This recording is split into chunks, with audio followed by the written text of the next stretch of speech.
I gotta keep my voice down. I'm not sure how long I can stay in here until somebody finds me. The security in this place is top notch. I've managed to go rooting around and I've found a few files that I think will be very, very interesting to look at. This first one is written by Doc Burns. Something about a spider, maybe? Anyway, let me just... Looks like it's told from his point of view. Yes, I will get back with you guys shortly.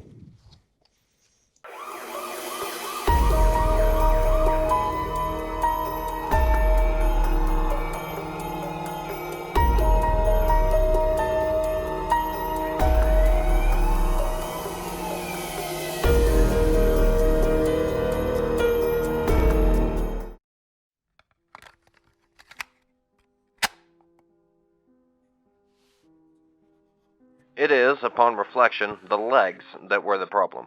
Certainly, my eyesight hasn't been strong enough for a long time to distinguish those loathsome features. That disturbing thorax, jointed into those long legs, casting a greater shadow than they have any right to. Yes, it must be the legs. I'm almost certain. It's in the name, after all. Daddy Longlegs. Such an oddly affectionate title for such a twisted creature.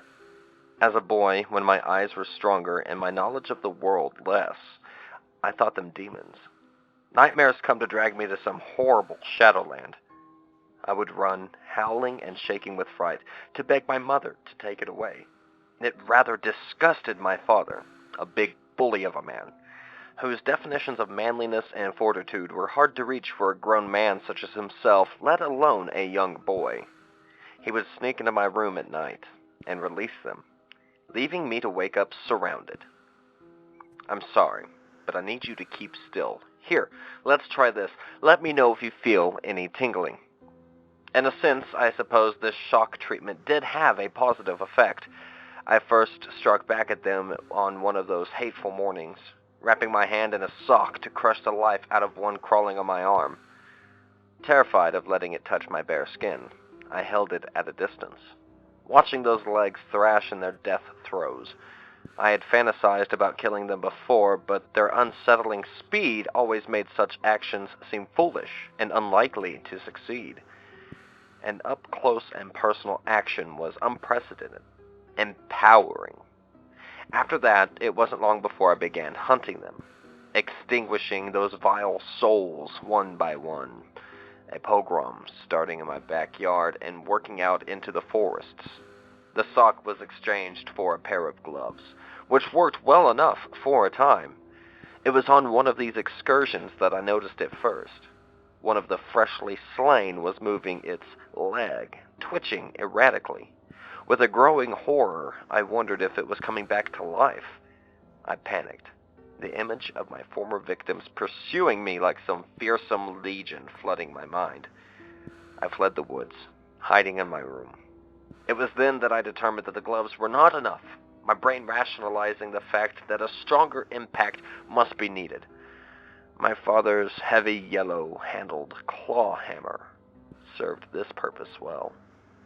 I'm afraid I will need you to pray quietly in your head. You're rather distracting me. It's quite rude. Soon my excursions began anew, and at this point, now a young man of 18, I began to see them lurking on people. Nausea struck me as I saw them crawling along the arm of a bus driver in the street as he went about his preset path, unperturbed by the small forms scaling him with those long legs. My vision went gray as I realized one day that the pastor in front of me had a pair of tiny legs edging over his clerical collar.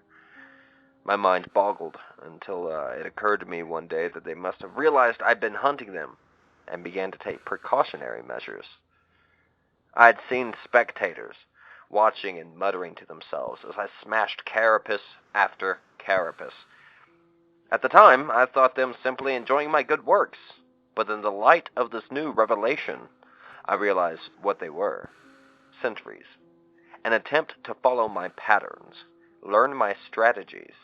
Horrified, I fled home. It was late that night when a solution occurred. slowly crawling forward in my mind, ponderous and inevitable. If they were truly being used by these arachnids, then they were worse than dead. I had already learned well, dealt with their masters. I had to handle the servants. It would be mercy, freeing them, leading them onward to whatever reward awaited them, burdened with a new purpose. I went out that very night. You may be wondering why I'm telling you all of this. You've seen me on the street, given me a startled look. You see, though you may not know it, they have you too. Shh, don't cry. It's not your fault. It's simply the facts. You have no need to worry about my qualifications for the task of freeing you. It's been a long time since that bus driver, and I've since learned that a hammer will work just as well on man as it does on monsters.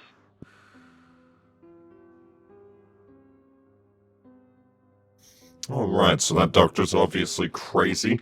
We're gonna be moving on to whatever else I can find while I'm snooping around in here. If you guys know of something that I can find that you really want to hear about, I'm digging deep.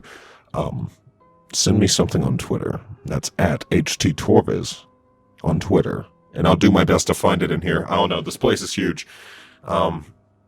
I think I hear someone down the hall. So I'm gonna get going. I'll see you guys next week. Stay creepy.